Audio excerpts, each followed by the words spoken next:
एक ऐसी शख्सियत आज हमारे साथ। मेंटल हेल्थ डिस्टर्ब हो गई। मतलब क्या लगा उस वक्त? क्या सच में लड़कियों में और लड़कों में इक्वालिटी आई है? ये था कि अरे नहीं, रिपोर्ट गलत आई है। कैंसर बीमारी जो है वो आपको हुई है, क्या उसमें क्या था आपका मेंटल स्टेट? कि क्या हम खुद को खो के कभी भी किसी चीज को पा लें, तो वो इतना इम्पोर्टेंट है। उन पलों में किसने सबसे ज्यादा आपको सपोर्ट किया? शायद यही एक कारण रहा जो मैंने अपनी लाइफ में देखा। मैंने समझा कि मैंने क्या गलती किया और क्या कारण था जो मुझे प्रॉब्लम हुई ये वाली। माँ बाप, बच्चे या हस्बैंड? लाइफ का तो कोई भरोसा नहीं है। मेरे हस्बैंड को जब पता चला कि मुझे कैंसर है तो वो सफरिंग का ये जो सफर रहा आपका, फैमिली बाद में आती है, पहले सोसाइटी फ्रेंड्स आती है। आपकी जिंदगी में आपके बुरे वक्त में सिर्फ और सिर्फ आपकी फैमिली, आपके अपने ही आपके काम आएंगे।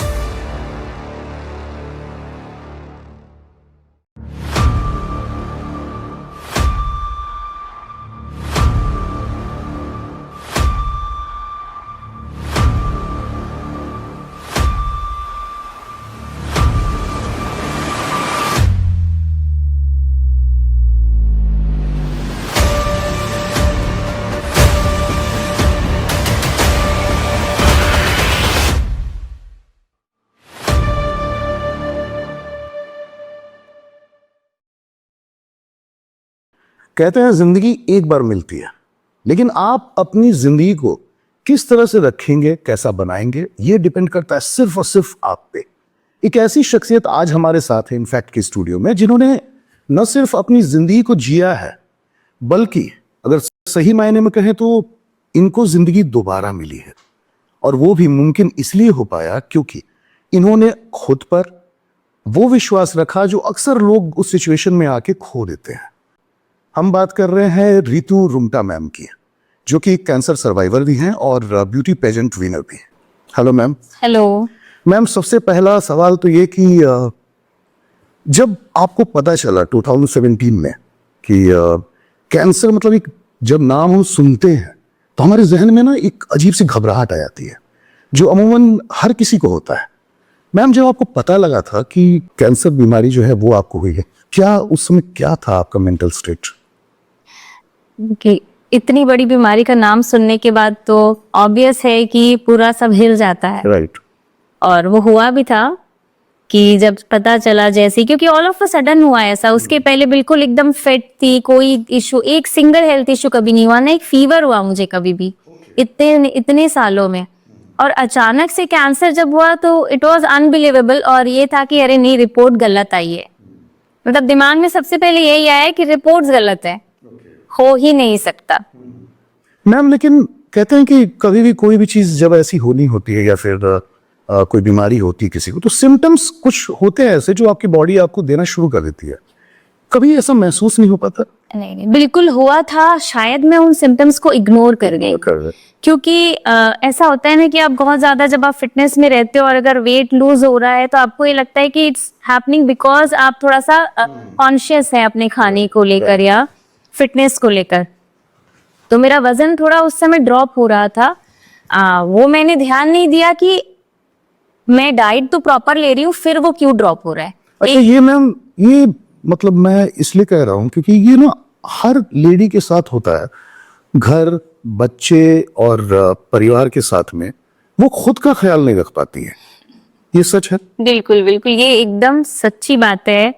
100% एकदम सही है कि एक औरत घर संभालने के पीछे, बच्चे संभालने के पीछे, अपने रिश्तों को संभालने के लिए और काम करती है, तो काम को संभालते संभालते वो कहीं ना कहीं अपनी मेंटल हेल्थ पर ध्यान देती ही नहीं है। शायद यही एक कारण रहा जो मैंने अपनी लाइफ में देखा कि it was because of mental stress मुझे कैंसर हुआ। बिकॉज मैं एक एंटरप्रेन्योर भी हूँ, बिजनेस भी देखती हूँ, बच्चों को भी देखना है, बच्चे छोटे थे, घर की भी जिम्मेदारी होती है। आप चाहे कितने ही काम करने वाले हो, एक औरत के लिए घर तो संभालना पड़ता ही। तो इन सब चीजों को मैनेज करते करते कहीं ना कहीं वो अपने अंदर के स्ट्रेस लेवल को शायद नहीं पहचान पाई। और मेंटल हेल्थ डिस्टर्ब हो गई। मेंटल हेल्थ कहने से भाई नींद नहीं आ रही है तो कोई बात नहीं, ठीक है, काम के लिए जल्दी उठना है, दिन भर अपने आप को लगा के रखना है, आप अपने आप को रिलैक्सेशन नहीं दे रहे हो, अपनी पसंद की कोई चीजें ही नहीं कर रहे हो, आप एक मशीन की तरह अपनी सारी जिम्मेदारियों को जी रहे हैं, तो कहीं ना कहीं वो आप खुद को बहुत बड़ा नुकसान दे देते हैं। आप अपनी जिंदगी को कहीं ना कहीं अपनी फैमिली की जिंदगी से पीछे रख देते हैं जी और उनकी जिंदगी संवारने और घर चलाने के जद्दोजहद में कहीं ना कहीं आप अपना ख्याल रखना ही भूल। एकदम बिल्कुल यही होता है हर औरत के साथ में। मैम क्या कहना चाहेंगी आप उन लेडीज के लिए जो अपना ख्याल नहीं रख पाती और केवल कैंसर ही नहीं मतलब अपनी जिंदगी में भी जो इतना स्ट्रगल कर रही होती हैं और मतलब हाउसवाइफ भी अगर कहें तो एक ऐसी मतलब लेडी जो सब कुछ मैनेज कर रही होती है इमोशनल लेवल पे भी और घर के साथ बच्चों को मतलब सब कुछ देख पाना बड़ा मुश्किल होता है। जो आपने झेला, जो आपने फाइट करी, उसको लेके आप अभी फिलहाल जितने भी लोग आपको देख रहे हैं उनको क्या एक मैसेज देंगे उन लेडीज को? देखिए सभी से एक सबसे बड़ा क्वेश्चन ये है कि क्या हम खुद को खो के कभी भी किसी चीज को पा लें तो वो इतना इम्पोर्टेंट है? और उन सब चीजों को पाने के लिए, अपने रिश्तों को संभालने के लिए, अपने घर को संभालने के लिए, अपने पार्टनर के साथ अपने रिलेशंस को संभालने के लिए हर औरत की एक अलग जद्दोजहद होती है। कोई बिजनेस को संभालने में लगा है, कोई वर्क जॉब प्लेस पे है तो उस पे कंपटीशन है, स्ट्रेस है, और उसके साथ साथ फिर घर को संभालना, और अगर बच्चे हो गए तो फिर उन बच्चों को देखना। इस तरह से वो औरत इतने चक्करों में रहती है कि कहीं ना कहीं वो भागते भागते अपने आप को खो रही है, अपने खुद का ध्यान ही नहीं रख रही है कि मुझे खुद के लिए समय देना है। खुद के लिए समय देना मतलब ये नहीं है कि आप आईने के सामने खड़े होकर खुद के लिए समय दे रहे हो। खुद के लिए समय देना मतलब खुद को खुश रखने के लिए कुछ तो हम करें। थोड़ा ध्यान, योगा जो होता है, मतलब अपनी सांसों के साथ बैठने का भी समय नहीं मिलता है। इतनी सांसें दिन भर आती जाती है, हमें पता ही नहीं चलता है कि कितनी सांसें आई और कितनी गई, तो हम अपना ध्यान ही नहीं रखते हैं और वो कहीं ना कहीं खुद को अंदर से खो रहे हैं। रिलेशंस में आप अपने आप को सही रखना चाहते हैं और कहीं ना कहीं देखिए ये बात तो है कि एक औरत को भले ही हम आज के डेट में ये कह दें कि जमाना बहुत मॉडर्न है, मेल फीमेल इक्वल है हर जगह, लेकिन एक औरत की जिम्मेदारी कहीं मेल से थोड़ी ज्यादा ही होती है। बहुत ज्यादा है मैम, और मैं इस चीज को इसलिए फील कर पाता हूँ या महसूस कर पाता हूँ बिकॉज मेरी भी बहनें हैं और घर पे जब मैं माँ को देखता हूँ और सिस्टर्स को, कहीं ना एक चीज तो लगती है मैम, ठीक है इक्वालिटी की बात होती है और ये होना भी चाहिए, बट मुझे ऐसा लगता है ना कि जो एक बचपन से लेके आपको जो ओहदे पे रखा जाता है, जो बेनिफिट्स आपको मिलते हैं बीइंग मेल और बॉय, वो मतलब जो इंपॉर्टेंस देना चाहिए वो कहीं ना क्योंकि ये बहुत लंबे समय से चल रहा है तो वो मिस कर जाती हैं। लेकिन हाँ, अब जैसे समय चेंज हुआ तो ये चीजें और बदलनी शुरू हुई हैं। जैसे अभी लास्ट पॉडकास्ट में मैम तरुण हमारे साथ थे और वो अभी फिलहाल सैनिटरी पैड्स को लेके गांव में जाके काफी अच्छा काम कर रहे थे, तो उनसे भी हमने सवाल पूछा तो उनका नहीं कहना था कि है, बट हाँ इस समाज में दिक्कतें तो हैं और बहुत परेशानियां होती हैं। मैम आपकी नजर में आज का ये जो टाइम है, इस टाइम में क्या सच में लड़कियों में और लड़कों में इक्वालिटी आई है या फिर और भी बहुत चेंजेस आने मतलब बाकी है? देखिए इक्वालिटी आई है, ये नहीं है कि नहीं आई है, काफी हद तक आई है। आज हम जो पहले लड़का लड़की में डिफरेंस करते थे कि लड़कों को पढ़ाते थे, लड़कों को पढ़ाने के लिए बाहर भेजते थे, शाम को कहीं जाने के लिए लड़कों के लिए सब चीज का परमिशन था, लड़कियों के लिए नहीं था, वो अब बिल्कुल नहीं है। आज हम लड़कियों को भी उतना ही इक्वली पढ़ाने के लिए हर चीज की हर फील्ड उनके लिए ओपन है, कहीं भी जाना है वो जाते हैं, कोई टाइम का भी बाउंडेशन नहीं है। एवरीथिंग बहुत चेंजेस आए हैं सोसाइटी में। लेकिन जो आप एक रेस्पॉन्सिबिलिटी की बात पे आएंगे ना कि घर की रेस्पॉन्सिबिलिटी है, वो चाहे वो फीमेल कितना ही अर्न करती हो, अपनी जॉब में कितनी ही हाई पोजीशन पे हो, कहीं ना कहीं जब वो और उनके पार्टनर अगर घर में एंटर करते हैं तो घर के अंदर वापस से अपने काम के प्लेस से वापस आने के बाद में घर के अंदर एंटर करते ही लेडीज की रेस्पॉन्सिबिलिटी शुरू हो जाती है। मतलब वो वैसी ही रहती है, भले आप कुछ भी हो जाओ, कुछ भी हो जाओ, आप चाहे कितना ही अर्न कर लो, चाहे आपका कोई प्रोफेशन हो, चाहे आप कैसे भी हो, किसी अच्छे हाई लेवल पे हो नहीं हो, तो बेयर मिनिमम है कि मतलब आप अगर वाइफ हैं तो आपको सारी चीजें करनी ही पड़ेगी, भले आप कितने भी थके हुए हो, कोई भी काम कर। घर के अंदर आने से देखिए वो किचन का काम है, थोड़ा है जो अब बहुत ज्यादा नहीं तो भी थोड़ा है, लेकिन रिस्पॉन्सिबिलिटी तो है। घर के अंदर घुसते ही बाहर चाहे दोनों इक्वली काम कर रहे हैं, लेकिन घर के अंदर आते ही एक औरत की जिम्मेदारी बढ़ती है।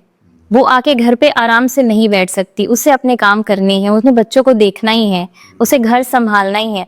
तो कहीं ना कहीं बस इस जगह पे आके जो आज की डेट में भी ऐसा कहीं नहीं, जब इक्वालिटी हम तब कहेंगे जब घर के अंदर घुसते ही मेल किचन में जाए कि चलो आज मुझे खाना बनाना है, हाँ घर संभालना है, तब जिस दिन ये पूरा लेवल बराबर आएगा ना, तब आप कह लोगे कि इक्वालिटी आ गई। बाकी सब चीजों में इक्वालिटी है, लेकिन इस लेवल पे जब घर के अंदर के काम है उसमें इक्वालिटी आने में थोड़ा सा मेहनत और करना पड़ेगा सोसाइटी को। जो जरूरी भी है। जरूरी है, बिल्कुल जरूरी। मैम, आप 2 बच्चों की माँ हैं। जी। एक बेटा और एक बेटी, if I am not wrong. आपको लगता है मैम कि लड़कों को खासकर, क्योंकि लड़के जब बाहर पढ़ने जाते हैं तो एक बैचलर लाइफ होती है, हम लोगों ने भी अपनी पढ़ाई की दिल्ली में, बॉम्बे में। मुझे याद है कि मैं पहले कभी कुछ नहीं बनाता था, किचन में तो खैर जाने का सवाल ही नहीं था, 10 तक तो कभी ऐसा नहीं हुआ। लेकिन जब आप बाहर जाते हैं पढ़ने तो पहले पीजी से शुरुआत होती है, फिर आप इंडिविजुअल रूम लेते हैं क्योंकि आपको वहाँ डिस्टर्बेंस होती है। उसके बाद फिर बाहर खाने के बाद फिर एक टाइम आता है जो आप धीरे धीरे करके खाना बनाना शुरू करते हैं। आपकी नजर में लड़कों को खाना बनाना आना चाहिए, ये इस पे कितना जोर देगी आप? बिल्कुल 100% आना चाहिए, हर चीज आनी चाहिए बनाने में। क्योंकि देखिए अगर आज बचपन से अगर हम बच्चों को सिखाएंगे, ऐसा तो नहीं कि आदमी बड़ा हो गया तब आप उसे किचन के काम कराएं। बचपन से अगर हम आज अपने बेटे को भी, बच्चे को भी, बेटियों को तो हम कहते हैं सीखना पड़ेगा क्योंकि आगे जाके तुम्हें संभालना है, वही चीज हम लड़कों को भी क्यों नहीं कहते, नहीं कहते हैं हम। हाँ, जोर नहीं, आप इसे जोर नहीं देते कि ठीक है नहीं कर रहे, लेकिन आना चाहिए। क्योंकि आज जब वो बचपन से अगर उन्हें इस चीज की आदत होगी तभी वो बढ़ जाकर समझेंगे कि हाँ मुझे भी रिस्पॉन्सिबिलिटी लेनी है, मुझे भी अपने पार्टनर का ध्यान रखना है। तभी तो वो होगा ना जब बचपन से हम उन्हें सिखाएंगे। तो आज अगर मेरा बेटा है तो मैं भी उम्मीद करती हूँ कि वो अपना सुबह उठे तो बिस्तर भी उठाए, जो नहीं उठाना चाहते हैं बच्चे छोड़ दिए कि चल से ठीक है कोई कर ले, हाँ कि अगर कोई नहीं है तो घर पे खाना भी परोस के दे, कुछ नहीं है तो चलो थोड़ी रोटी गरम करे। तो धीरे धीरे करते करते फिर वो ऐसा नहीं होना चाहिए कि बिल्कुल आदत है ही नहीं, एकदम आदत होनी चाहिए। और जिस दिन ये इक्वालिटी आ जाएगी ना, आप देखिएगा कि वो जो औरत अपने आप को एक जिम्मेदारी से अपने आप को समझ रही है कि और एक्स्ट्रा प्रेशर पड़ रहा है जो घर का, वो कम हो जाए। वो जब इक्वली डिवाइड होगा वो कम होगा तो कहीं ना कहीं वो भी रिलैक्स फील करेंगी और अपने काम में और बेहतर कर पाएगी। मैम, जैसा कि हम सब जानते हैं कि आप एक सर्टिफाइड योगा इंस्ट्रक्टर भी हैं। इसकी शुरुआत कब हुई थी? जब आपको कैंसर हुआ उसके बाद या फिर उसके पहले से? योगा में मैं कैंसर के पहले भी थी। ओके। मुझे जब कैंसर हुआ उसके पहले मैं योगा भी करती थी, एवरीडे मॉर्निंग वॉक भी करती थी। तो जब मुझे कैंसर हुआ तो वही स्ट्राइक किया कि क्या गलत कर रही थी मैं। क्योंकि लोग कहते हैं ना योगा करने से, वॉक जाओ, हेल्दी रहोगे, फिट रहोगे, तब तो कोई बीमारी होनी नहीं चाहिए। अगर कोई योगा करता है, वॉकिंग एवरीडे रेगुलर करता है, तब तो उससे कोई बीमारी होनी नहीं चाहिए। अगर नॉर्मल हम समझे भाषा में, हाँ ठीक है हेल्दी रहना है तो ये करो। जब उसके बाद भी मुझे कैंसर हुआ तो यही एक क्वेश्चन था जो मेरे अंदर ही अंदर घूम रहा था कि मैंने क्या गलत किया या मैंने किस चीज पे फोकस नहीं किया, और वो थी आपकी मेंटल हेल्थ। फिजिकल फिटनेस के लिए मैंने काम किया, वॉकिंग किया, अपने आप को फिजिकली फिट रखने के लिए ज्यादा मेहनत किया। जो गलती की वो यही थी कि अपनी मेंटल हेल्थ पर काम नहीं किया। वो स्ट्रेस लेना, छोटी छोटी बातों पे चिड़चिड़ाना, गुस्सा आना, यही तो है ना आपकी मेंटल डिस्टर्बेंस है, उस पे काम कभी नहीं किया। तब समझ में आया कि रूट कॉज क्या है आपकी सारी हेल्थ इश्यूज की। और वो समय ऐसा था जब पूरे कैंसर के टाइम का कि उस समय मुझे बहुत ज्यादा मेरे काम की रिस्पॉन्सिबिलिटी नहीं थी, मैं घर की रिस्पॉन्सिबिलिटी मेरे ऊपर नहीं थी, क्योंकि उस समय वो समय था जब मुझे अपना ध्यान रखना था, अपनी हेल्थ का ध्यान रखना था। तो मेरे पास काफी समय था एनालाइज करने के लिए, कुछ सीखने के लिए, कुछ समझने के लिए। तो मैंने उस ड्यूरेशन को वेस्ट नहीं किया। मैंने समझा कि मैंने क्या गलती किया और क्या कारण था जो मुझे प्रॉब्लम हुई ये वाली। तो उसका रूट कॉज जब निकाला तब समझ में आया कि ये इस रूट कॉज पे, इस मेंटल हेल्थ वाले जो एस्पेक्ट है उस पे लेडीज फीमेल्स काम करते ही नहीं है। ज्यादा इग्नोर कर देते हैं उस एस्पेक्ट को। फिजिकल एस्पेक्ट पर काम करते हैं कि फिजिकली फिट रहना है, मुझे वेट लॉस करना है, मेरा 10 kg वेट कम हो जाए, मेरा 5 kg वेट कम हो जाए, मैं फिट दिखने लगूं। ज्यादातर फीमेल्स का वही इंटेंशन होता है।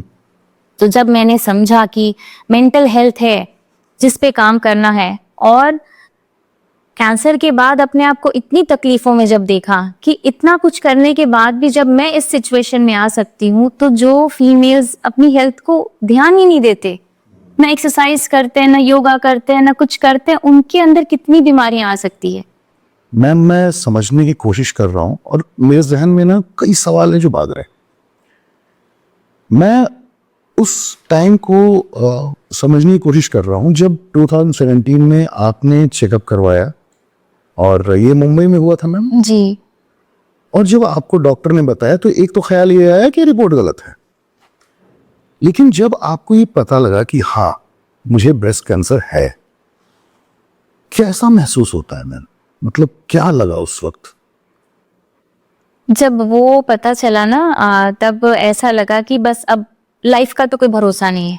वो कैंसर वर्ड सुनते ही वो उसके बाद तो ये था कि अब कितने दिन की जिंदगी है, कोई श्योरिटी नहीं है। 1 महीने की है कि 1 साल की है, कितनी है वो नहीं पता। उसके बाद ये था कि अब लाइफ क्या है कुछ नहीं पता। तो जो पहले हम अपनी लाइफ को लेके प्लानिंग करते थे, 5-6 मतलब नहीं होता, बच्चे बड़े हो जाएंगे तो हम ऐसा करेंगे, हम हमारे बच्चे बड़े होके ये करेंगे, हम किसी की फंक्शन आ रही है, शादी आ रही है, तो हमको ये तैयारियां करनी है। मतलब वो जितनी प्लानिंग थी वो उसी मोमेंट स्टॉप हो गई। फ्यूचर प्लानिंग वो रुक गई, क्योंकि आपको पता ही नहीं था कि अब आपका फ्यूचर क्या है। तो वो था कि अब मुझे नहीं मालूम था कि मेरी लाइफ कितनी है, ट्रीटमेंट चलेगा, कोई श्योरिटी नहीं रहती। देखिए ये शब्द ऐसा होते हैं ना कि आपको लगता है बस सब खत्म। तो उस समय मुझे भी ऐसा लगा था कि अब पता नहीं लाइफ कितनी है, नहीं पता। और जब ये समझ में आया कि अब लाइफ कितनी है नहीं पता, तब ये दिमाग में आया कि अब तो जी लेना है जितना जीना है, जितना टाइम बचा। अभी जितना, जो पहले नहीं जिया, खुद के लिए नहीं जिया, पहले केवल जीना चाहिए था, जो पहले एंजॉय करना चाहिए था, वो अब लगा कि नहीं, अब जितना भी समय है मुझे अपने आप को पॉजिटिव रखना है, खुश रहना है। मरना तो है, या तो रो रो के मर लीजिए या फाइट करके मर लीजिए। ऑप्शन तो 2 ही थे मेरे पास में, या तो रोते रहती। किसका चेहरा आंखों के सामने आता है? माँ बाप, मतलब एक औरत के लिए खासकर अगर वो मैरिड है, माँ बाप, बच्चे या हस्बैंड, वो एक चेहरा जो मतलब आपकी नजर से हटता ही नहीं है, वो चेहरा कौन सा होता है? बच्चों का होता है। जी बिल्कुल, ऐसे लगा था बच्चों का क्या होगा।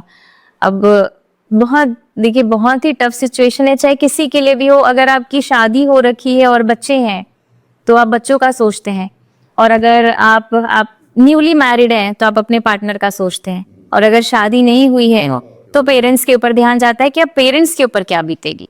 मैम जब ये पता चला तो आपके हस्बैंड अमित जी, उनका रिएक्शन क्या था?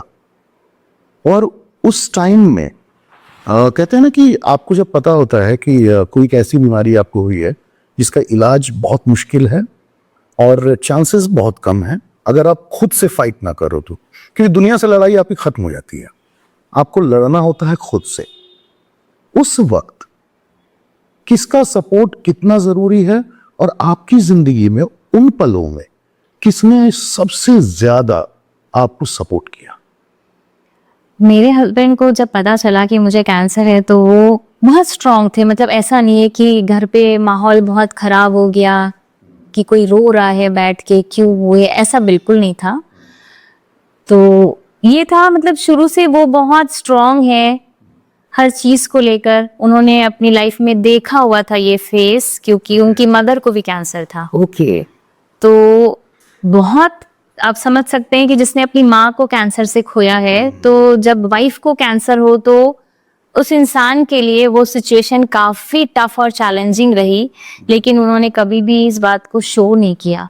मतलब अपने आप को उन्होंने इतना स्ट्रांग रखा कि किसी की जिंदगी में दोबारा ये आता है जो उनके लाइफ की जो इम्पोर्टेंट फीमेल्स हैं उनके साथ में, तो बहुत स्ट्रांग रहे वो। और उन्होंने काफी पॉजिटिविटी मुझे भी दी, और इनफैक्ट मेरे बच्चे भी बहुत स्ट्रांग रहे।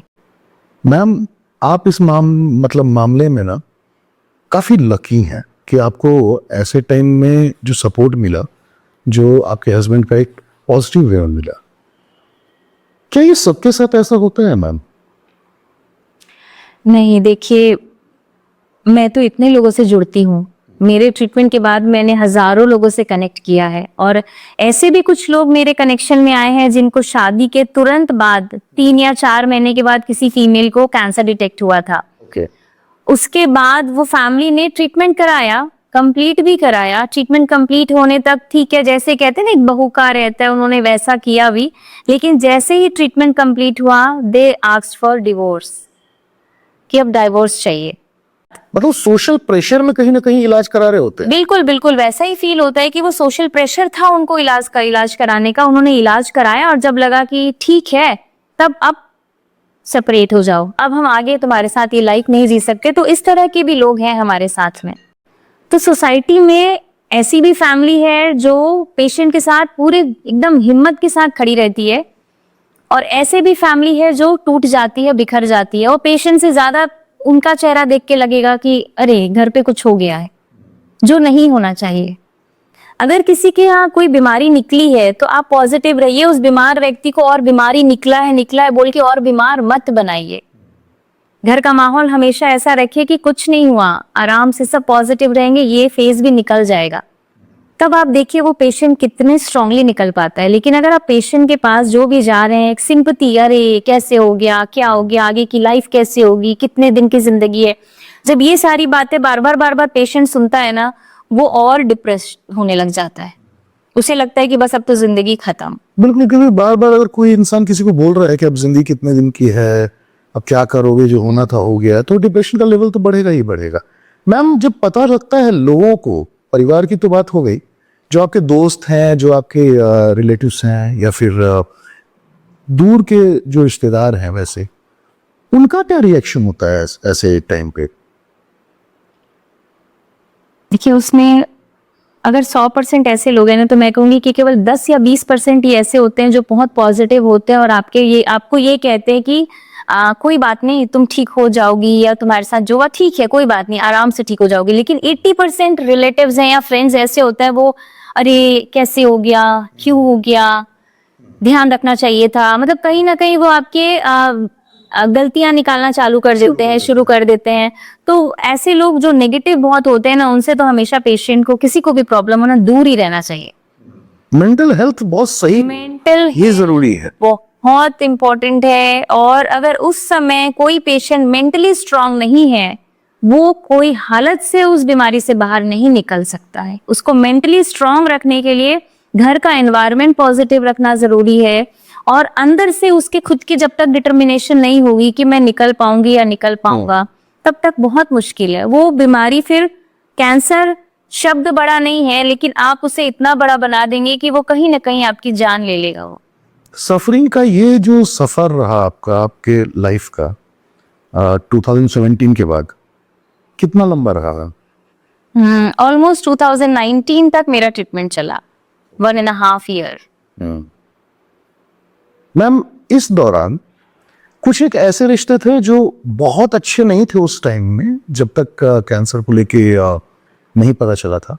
लेकिन उसके बाद कुछ रिश्ते, क्योंकि ना रिश्तों का क्या है कि आपके सिचुएशन और आपकी कंडीशन के हिसाब से रिश्ते भी बदलते हैं, जो हर जगह देखा गया है। कुछ रिश्ते ऐसे होते हैं जो ठीक है, एवरेज होते हैं, लेकिन ऐसे टाइम के बाद जब आप फेस करके निकलते हैं, लोगों का भी आपके प्रति नजरिया बदल जाता है, और वो आपको फाइटर की तरह देखते हैं, जो कि नो डाउट आप हैं भी। कुछ रिश्ते जो बहुत अच्छे हो गए, कुछ रिश्ते जो आपको समझ में आ गए कि ये मेरे लिए बिल्कुल सही नहीं थे और इन्होंने उस टाइम में मेरी मदद नहीं की, ऐसा कुछ हुआ? जी, देखिए क्या होता है उस समय पे, जब आप, पहली बात तो जब किसी के साथ पे भी ऐसा होता है, इतना मेडिकल ट्रीटमेंट चलता है कि वो इंसान फिजिकली तो टूटा ही है, इमोशनली तो टूटा ही है, फाइनेंशियली भी गया, फिनेंशियली जा ही रहा है, और मेडिसिन के इतने साइड इफेक्ट होते हैं ना कि मूड स्विंग्स होना, बात बात पे गुस्सा होना, चिड़चिड़ाना, मतलब वो अंदर से अपने आप से ही इतनी फाइट कर रहा होता है कि अगर उस समय ऐसा होता है कि बहुत बार कुछ रिश्ते ऐसे भी होते हैं जो बहुत अच्छे थे, अचानक से वो ब्रेक ले लेते हैं।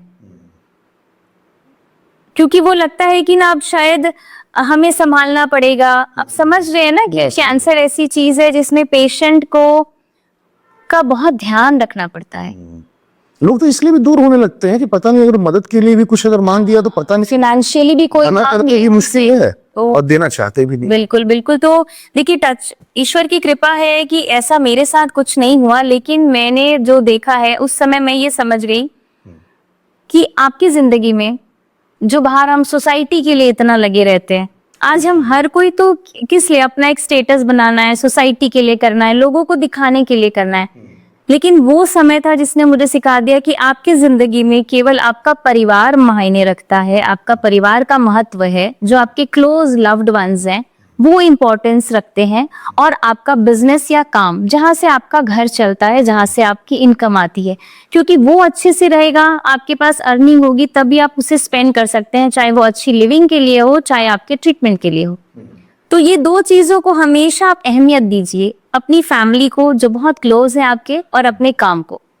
उसके बाद आती है सोसाइटी और फ्रेंड्स। लेकिन आज की डेट में जो मैंने देखा है, मैंने समझा अपने लाइफ के एक्सपीरियंस से, लोग फ्रेंडशिप में, सोसाइटी में, दिखावे में ज्यादा रहते हैं, परिवार को अहमियत कम देते हैं, और काम तो फिर ठीक है लिविंग के लिए करना ही है।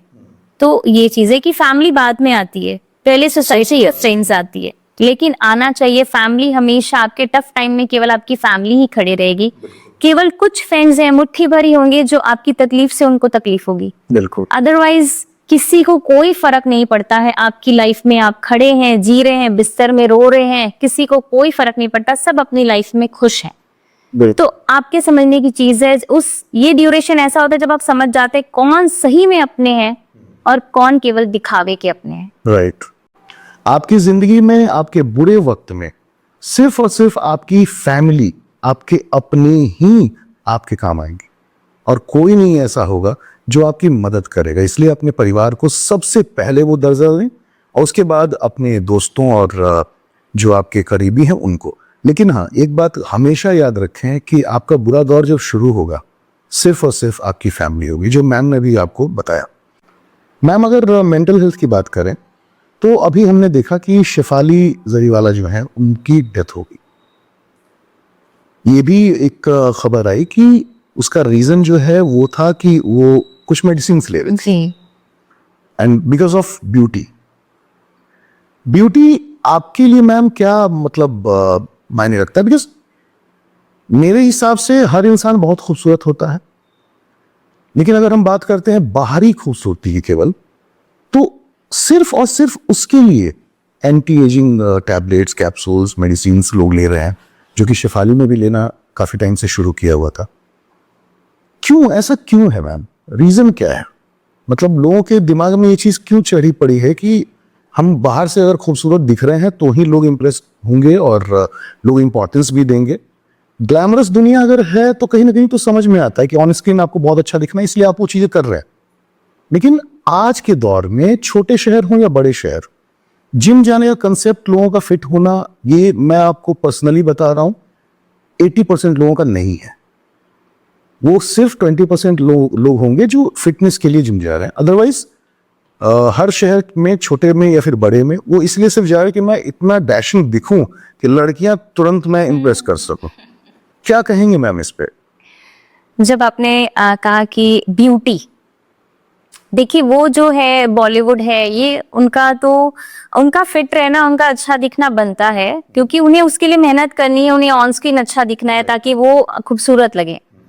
लेकिन खूबसूरती जो आपने मुझसे पूछा कि आपकी नजर में क्या है, तो मेरे ब्यूटी पेजेंट में पार्टिसिपेट करने का मकसद यही था कि क्या केवल फिजिकल ब्यूटी जिसकी होती है वही मिसेस इंडिया के टाइटल की हकदार है? ये यूरोप में हुआ था मैम? जी, मैंने इसीलिए पार्टिसिपेट किया था कि जो इनर ब्यूटी होती है किसी भी औरत की, एक भारतीय औरत सुंदर क्या केवल बाहर से हो सकती है?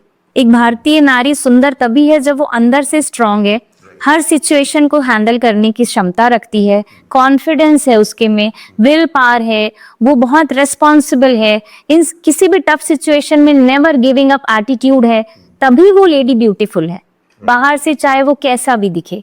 तो इसी चीज को मुझे रिप्रेजेंट करना था कि क्योंकि सिर पे बाल नहीं थे मेरे। तब एक क्वेश्चन आता था कि क्या केवल बाहर से सुंदर दिखेंगे तभी आप सुंदर हैं?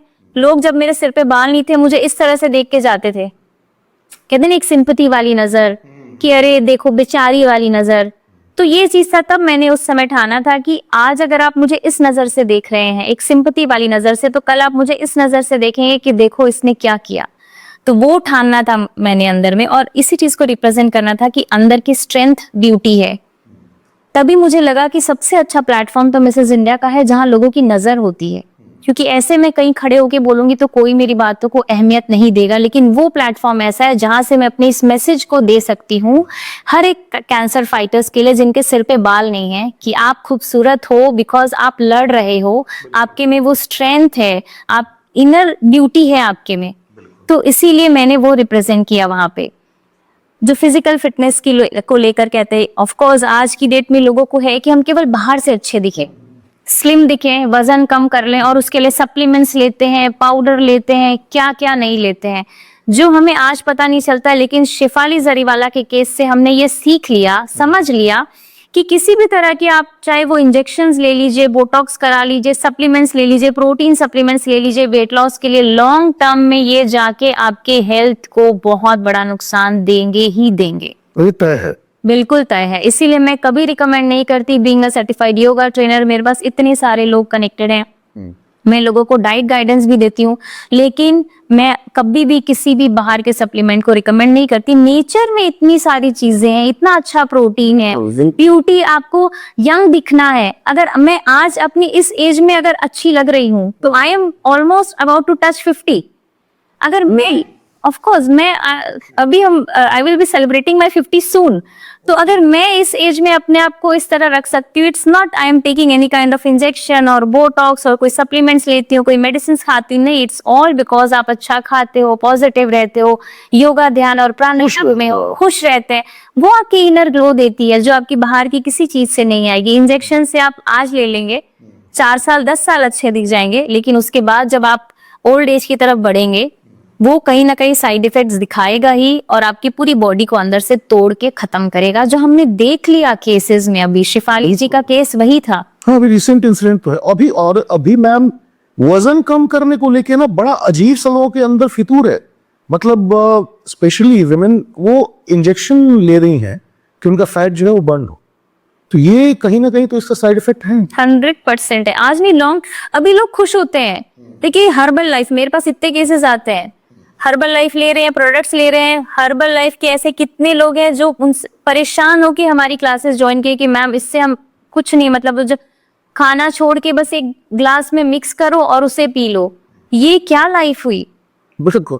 जीना तो तब है जब आप सब चीजों को बैलेंस वे में, हर चीज को एंजॉय कीजिए, खुश रहिए, लेकिन बिन शरीर से मेहनत नहीं करनी है किसी को। बस कुछ मेडिसिन दे दीजिए, टैबलेट दे दीजिए, कुछ घोल के पिला दीजिए, पतले हो जाएं, वजन कम हो जाए हमारा।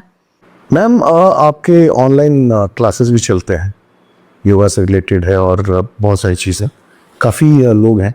मैम कोई एक्सपीरियंस आप शेयर करना चाहेंगी जब आपको लगता है कि मेंटल हेल्थ जो है वो आज की डेट में बहुत बड़ा इशू है और लोगों को इससे बहुत मतलब बुरे दौर से गुजरना पड़ रहा है? कुछ ऐसा कभी हुआ? ऐसे इतने लोग हमसे कनेक्ट करते हैं, और बहुत लोग देखिए वो जब कनेक्ट होते हैं ना तो अपनी बहुत सारी बातें शेयर भी करते हैं। जब आप किसी टीचर से कनेक्ट होते हो, दे शेयर देयर फैमिली इश्यूज। तो ऐसे बहुत सारे मेंबर से मैं भी कनेक्ट हुई हूँ जिनके घर का माहौल इतना डिस्टर्ब्ड।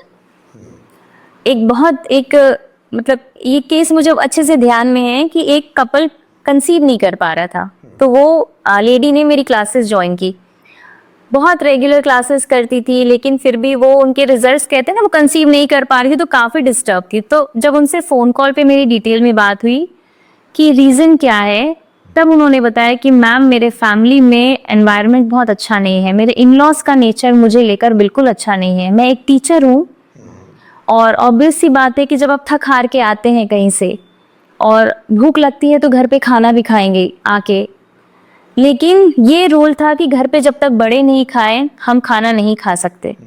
तो कहीं ना कहीं वो अंदर ही अंदर टॉर्चर होती थी वो। कि आप समझ सकते हैं कि कोई घर आया है काम करके और भूख लग रही है, लेकिन आप पूछ के खाना खाना है, आप एक बहू हैं, आपको पूछ के खाना खाना है कि सबने खा लिया मैं खा लूं क्या?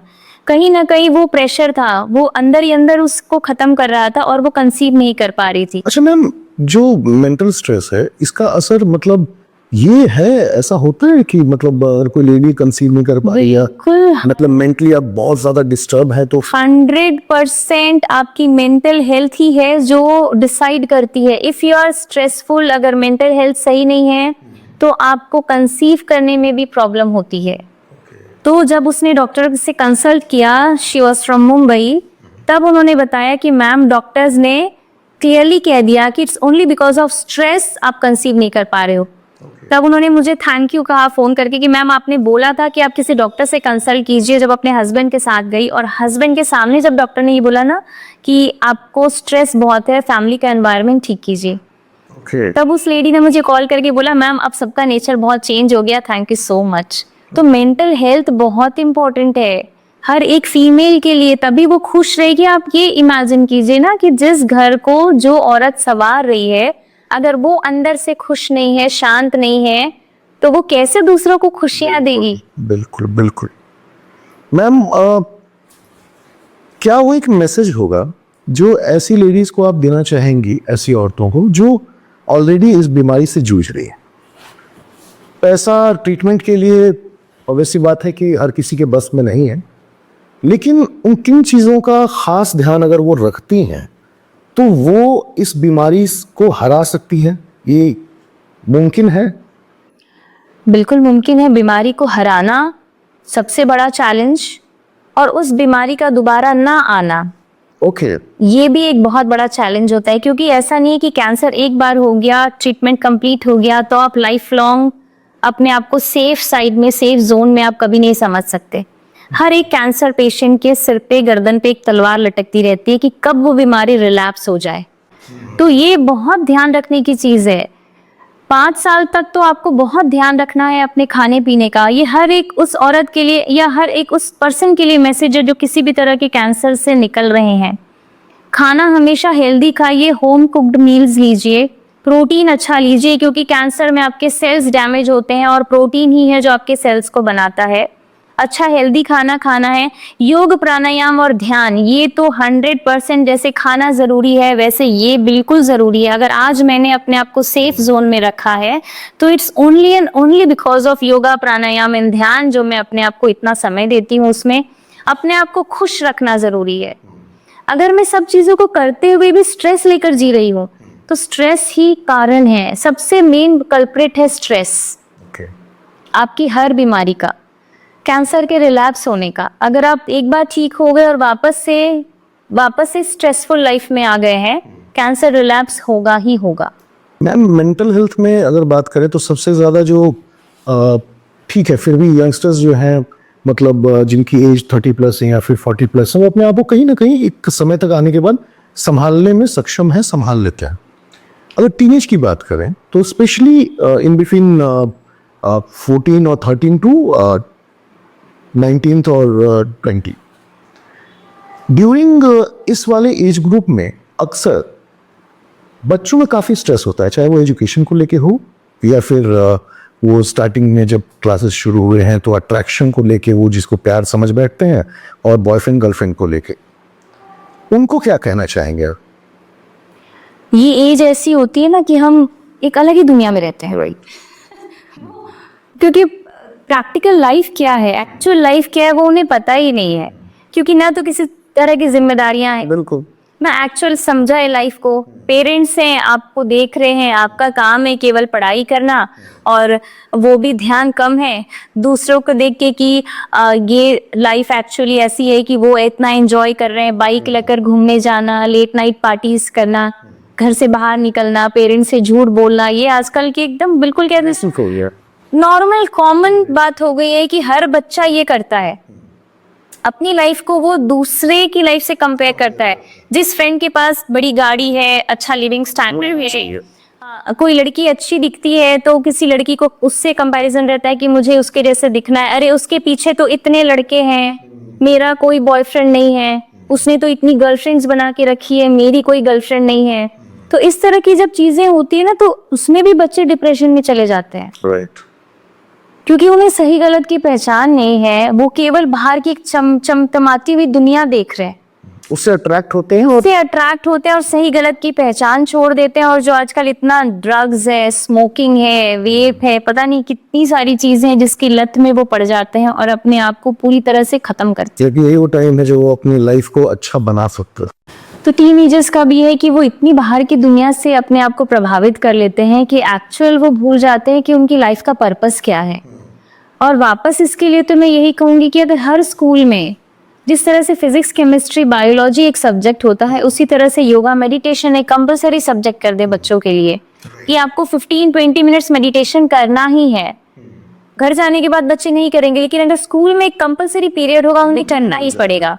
और जब वो ये करने लगेंगे, वो अपने आप को बहुत फोकस्ड और सेंटर्ड रखेंगे। छोटी छोटी बातों पे वो सुसाइड कमिट करने का नहीं सोचेंगे कि ब्रेकअप हुआ सुसाइड कमिट कर लो, आज हम मार्क्स कम आए सुसाइड कमिट कर लीजिए, हमने पेरेंट्स से इस चीज का डिमांड किया था, फोन का किया था, बाइक का किया था, वो नहीं मिला तो हम सुसाइड कमिट कर लें।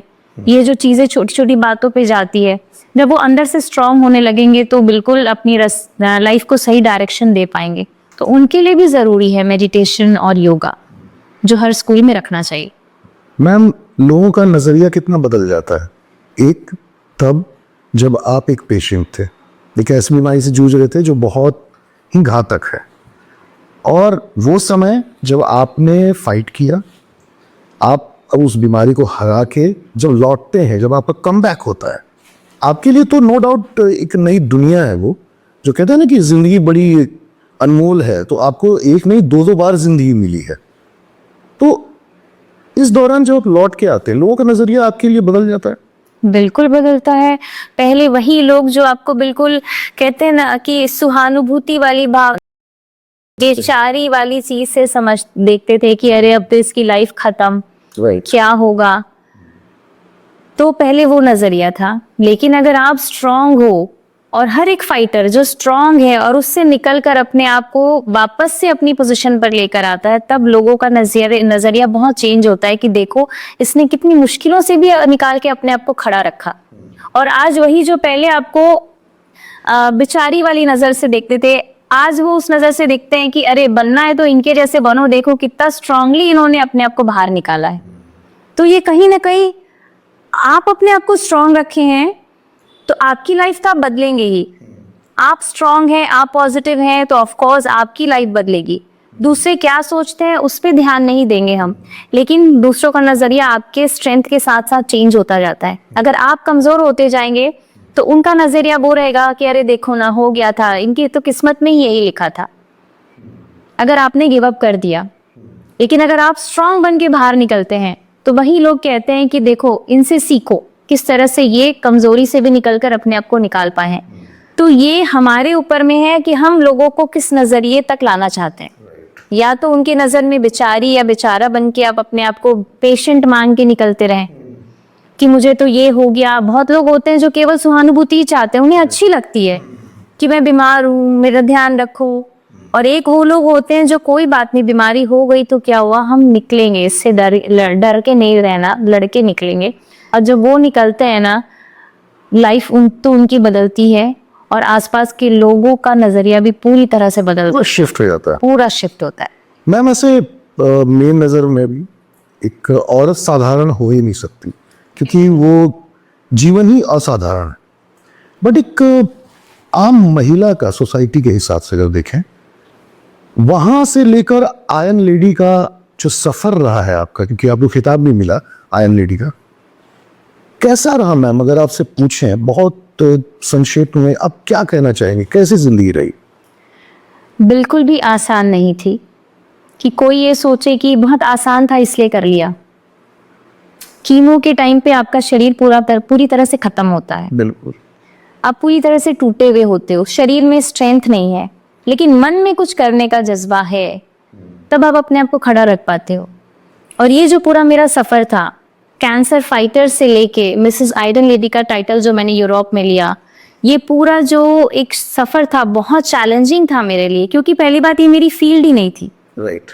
ब्यूटी पेजेंट में जाना ना कभी मैंने पहले कभी सपने में सोचा था, ना मेरा कभी ड्रीम था। ये मैंने इसलिए चूज किया था क्योंकि मुझे वो मैसेज देना था कि आपकी स्ट्रेंथ है आपकी ब्यूटी। और मुझे उस मैसेज को देने के लिए अपने आप को बिल्कुल, अब जब पेशेंट में जा रहे हैं तो वहां तो आप ये कंसिडर नहीं कर सकते कि अरे ये तो कैंसर फाइटर है तो इसको एक उस नजर से देखिए। जब आप पार्टिसिपेट कर रहे हैं तो you are equal contestant there. Right. तो आपको कंपटीशन में टफ भी रहना है, आपको टफ चैलेंजेस भी देने हैं अपने दूसरे कॉम्पिटिटर्स को, जिसमें इतने लोग थे। तो मैंने कभी भी अपने आप को वो कहते हैं उस नज़र से नहीं देखा कि अरे मुझसे नहीं होगा, मैं तो कैंसर पेशेंट हूँ यहाँ पे, बाकी तो सब ब्यूटी क्वींस हैं, कोई फिल्म एक्ट्रेस है। मैंने अपने आप को हमेशा उनके इक्वल ही माना कि अगर मैंने पार्टिसिपेट किया है तो मुझे इक्वल उनको टफ कंपटीशन देना है। और उस चैलेंज को बनाने के लिए बहुत मेहनत की, फिजिकल फिटनेस पे मेहनत की, मेंटली अपने आप को स्ट्रॉन्ग किया। हाई फीवर था जब मैं यूरोप ट्रैवल कर रही थी, अकेले ट्रैवल कर रही थी, कीमो लेके गई थी। ओके। वहां पे पेशेंट के प्रिपरेशन के टाइम पे जो राउंड्स होते हैं उसके टाइम पे फेंट हो के गिरती थी, क्योंकि बॉडी में स्ट्रेंथ नहीं था, वेदर इतना चिलिंग था वहाँ का। बिल्कुल। और आपकी ड्रेसेस, ब्यूटी पेजेंट की ड्रेसेस तो बिल्कुल, आप शॉल तो नहीं ओढ़ सकते है ना, विंटर्स वेयर्स तो नहीं पहन सकते, वहाँ की ड्रेसेस बहुत डिफरेंट थी। तो बॉडी उस चीज को एक्सेप्ट नहीं कर रहा था, लेकिन माइंड में ये स्ट्रेंथ थी, मेंटली इतनी स्ट्रांग थी कि मुझे करना है, इतना दूर आके गिव अप नहीं करना है। तो इवन फिनाले वाले दिन मुझे हाई फीवर था और रात के 11-12 बजे तक चिल्लिंग वेदर में बाहर, जहाँ आप स्लीवलेस ड्रेस पहने, वहां पे आपको सब कंटेस्टेंट्स के साथ खड़ा होना है। आप वहाँ ये नहीं शो कर सकते कि अरे मैं तो बीमार हूँ, मुझे तो आप अलग इम्पोर्टेंस दीजिए या अलग केयर कीजिए। यू आर इक्वल, आप सबके जैसे हो। राइट। तो ये जो सफर था बहुत चैलेंजिंग था, लेकिन कहते हैं कि ईश्वर जितने चैलेंजेस देते हैं उतने रिवॉर्ड्स भी देते हैं। आप बिल्कुल मैम, और वो आपको मिला भी है। और ये बेस्ट विशेष है हमारी तरफ से कि आपको हमेशा ऐसे ही, आप जो अचीवमेंट है आपकी वो बढ़ती रहे और आप हमेशा स्वस्थ रहें। मैम, आज के इस दौर में महिला सशक्तिकरण को लेके, और ख़ासकर जो अभी बच्चियां हैं जो पढ़ रही हैं या फिर जो आसपास के दूर दराज गाँवों में हैं या शहरों में हैं, छोटे या बड़े, उनको सेल्फ डिफेंस के लिए, क्योंकि जो समाज में अभी जो हम देख रहे हैं मैम अपने आसपास, जो मतलब जिस तरीके से चाहे वायलेंस की बात हो या फिर जो घरेलू हिंसा हो रही है, या फिर जो अपने मतलब कभी तो खबरों को सुन के बड़ा अजीब लगता है, जो उन पे अत्याचार हो रहा है या जिससे वो जूझ रही हैं इस समाज में, इस पर आप क्या मैसेज देना चाहेंगे उन्हें? कितना उनको खुद पे काम करना चाहिए और इस समाज को एक्चुअल में एक औरत को किस नजर से देखना चाहिए, क्या कहेंगी? औरत का हम सब मानते हैं कि दुर्गा का रूप है, राइट, है ना, इतनी शक्ति है उसके में, लेकिन वही औरत एक बेचारी बनकर भी रहती है। क्योंकि आसपास की जो सिचुएशन है या जो एनवायरनमेंट है उससे इतना दबा देते हैं कि वो बेचारी भी बन जाती है। लेकिन हर एक औरत को ये समझना चाहिए कि बिना औरत के ना तो ये घर बना है, ना ये समाज बना है, वरना ये हमारा किसी का वजूद नहीं है। अगर आप हो इस धरती पे तो एक औरत की वजह से ही हो। मातृत्व का सुख औरत को ही मिला है, वो ही एक नए जीवन को जन्म दे सकती है। तो हर औरत को ये समझना चाहिए कि मैं अपने घर की हूँ, चाहे समाज की सबसे अहम किरदार हूँ, और मुझसे ही ये समाज बना है, मेरा घर बना है। तो मैं अपने आप को बेचारी और कमजोर कैसे मान लूं? राइट। और मुझे अपने लिए काम करना बहुत जरूरी है, क्योंकि मेरे मन के अंदर शांति होगी तभी मैं दूसरों को शांति दे सकूंगी। मेरे अंदर में खुशी है, अच्छा स्वास्थ्य है, तभी मैं अपने परिवार को वो अच्छा स्वास्थ्य और खुशी दे सकूंगी। तो हर औरत को पहले अपने लिए समय निकालना बहुत जरूरी है। 24 घंटे में आप 23 घंटे दीजिए ना, अपने परिवार को दीजिए, अपने रिश्तों को दीजिए, अपने काम को दीजिए, लेकिन 1 घंटे का समय खुद के लिए रखिए। अपनी पसंद का जो फिटनेस का, अपने शरीर और मन के स्वास्थ्य के लिए दीजिए। ये दोनों चीज जिस दिन सही रहेगा ना, आप देखिए मेंटली कितने स्ट्रांग रहेंगे। ना तो कोई आपको दबा सकता है और ना आपको कोई बेचारा बना सकता है। तो मेंटली स्ट्रांग बनने के लिए अपनी मेंटल हेल्थ पर काम कीजिए, और मेंटल हेल्थ के लिए कभी भी किसी की उम्मीदों पे पूरा खरा उतरने की कोशिश भी मत कीजिए। वो पॉसिबल भी नहीं है मैम, कोई किसी के उम्मीद पे खरा उतर ही नहीं सकता। और वही करते हैं हम औरतें, उम्मीदों पे। कहते हैं ना, हम तो कितनी उम्मीदें करेंगे दूसरों से, वो पूरी हो ना हो, लेकिन हमसे बहुत उम्मीदें होती है माँ है तो बच्चों को उम्मीदें हैं, वाइफ है तो हस्बैंड को उम्मीदें हैं, बहू है तो इन लॉज को उम्मीदें हैं। तो हर किसी को हमसे उम्मीदें हैं, तो कभी भी किसी की उम्मीदों पे खरा उतरने के लिए मत प्रयास कीजिए। अपनी जिम्मेदारियों को 100% दीजिए जितना आपसे बन पड़ता है। शरीर साथ नहीं देता है, मना करना सीखिए बिल्कुल। कि मुझसे अब नहीं होगा। बीमार है, आराम करने का हक रखते हैं। बिल्कुल कहिए कि आज मैं ठीक नहीं हूँ, आज मैं तबीयत ठीक नहीं है, मुझे थोड़ा आराम करने को चाहिए। वो ना कहने की भी आदत एक औरत में होनी चाहिए। जो हम सोचते हैं नहीं कहें, तबीयत ठीक नहीं है फिर भी काम करके देंगे, तबीयत ठीक नहीं है फिर भी खाना बना के देंगे, तबीयत ठीक नहीं है फिर भी घर के सारे काम करेंगे।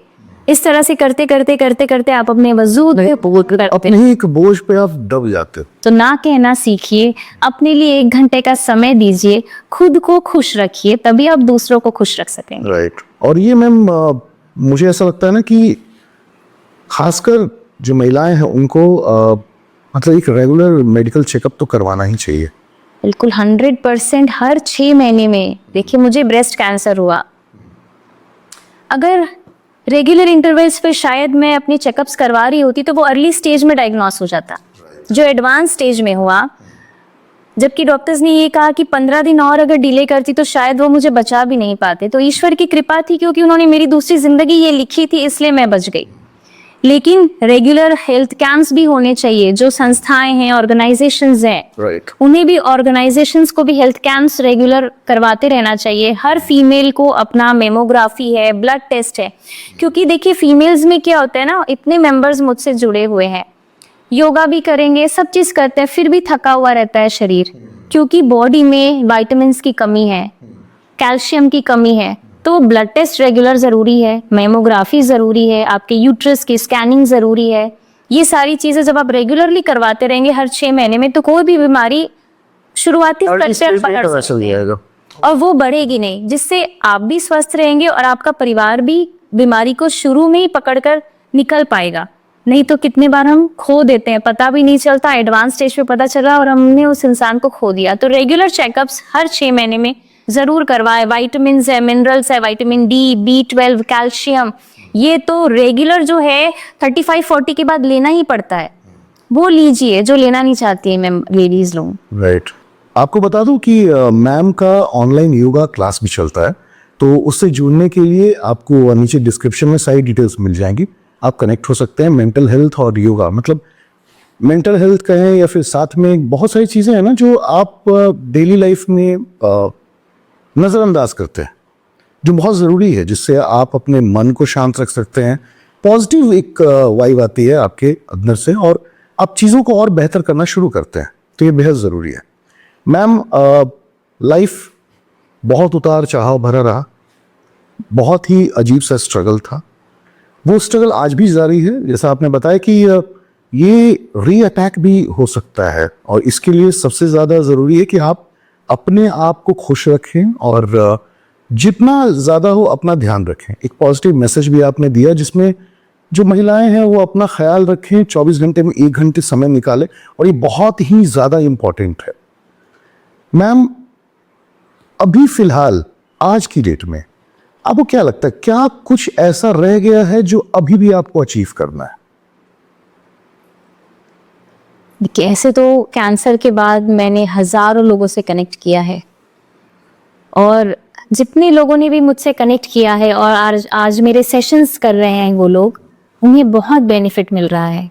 तो जब मैं अपने सेशंस के रिजल्ट देखती हूँ तब मुझे लगता है कि इतनी अच्छी चीज केवल इस मुट्ठी भर लोगों के हाथ तक पहुंची है, जो गिनती के लोग हैं। योर स्प्रेड होना चाहिए। दुनिया में करोड़ों की आबादी है, न जाने कितने गिव अप करते हैं। जो हमारे पॉडकास्ट या सोशल मीडिया में जो रिलीज होता है उससे इतने लोग कनेक्ट करते हैं कि मैम इसको देख के हमें उम्मीद मिलती है, आपको देख के हमें उम्मीद मिलती है, जीने की इच्छा होती है, गिव अप नहीं करने का मन करता है। तो अभी तो मेरा सपना बहुत छोटा सा ही पूरा हुआ है। मेरा सपना है कि मैं दुनिया में ज्यादा से ज्यादा लोगों तक पहुंचूं। जो हर इंसान जो गिव अप कर रहा है, जो डिप्रेशन में है, जो किसी बड़ी बीमारी से लड़ रहा है, उनका सॉल्यूशन केवल एक ही चीज है, अपनी मेंटल हेल्थ पे काम करना, अपना ध्यान रखना, और जो हम अपने सेशंस में बहुत अच्छे से समझाते हैं।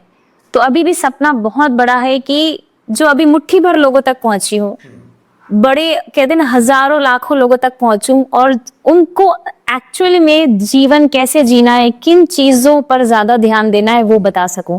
तो सपना तो बहुत बड़ा है, अभी केवल मैंने एक सीढ़ी ही चढ़ी है ऊपर। राइट मैम, आप इस जर्नी में हर उस ऊंचाई तक जाएं जहां तक आपने सोच रखा है।